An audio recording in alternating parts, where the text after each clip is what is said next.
জনাব তারেক রহমান সাহেবের আজ মনোনয়নপত্র আজকে বৈধ ঘোষিত হয়েছে।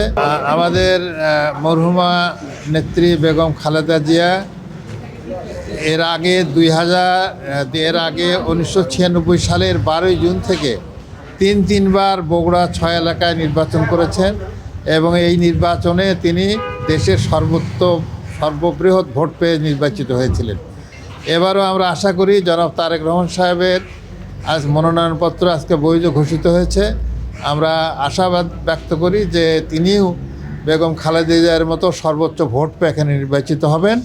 নির্বাচনের পরিবেশ এখন পর্যন্ত ভালো আছে। আমরা আশাবাদী ইনশাআল্লাহ ভবিষ্যতে ভালো থাকবে এবং সুষ্ঠুভাবে নিরপেক্ষভাবে এখানে নির্বাচন অনুষ্ঠিত হবে। পদ্মা সেতু, মেট্রো রেল এবং এলিভেটেড এক্সপ্রেসওয়ে নির্মাণের গর্বিত অংশীদার বসুন্ধরা সিমেন্ট। আলহামদুলিল্লাহ, ধন্যবাদ। আজকে যাচাই বাছাই শেষে আমারটা চূড়ান্তভাবে অনুমোদন করা হলো। আলহামদুলিল্লাহ, আমরা ধন্যবাদ জানাই আপনাদেরকেও, আপনারা আমাদের পাশে ছিলেন।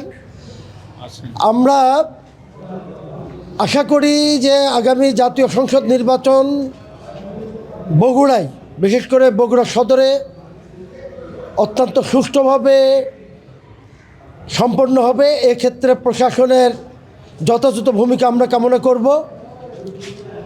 লেভেল প্লেইং ফিল্ড বলতে যা বোঝায়, এটা বগুড়ার জন্য অতীব জরুরি। এখানে একটা দলের প্রধান নির্বাচন করবেন।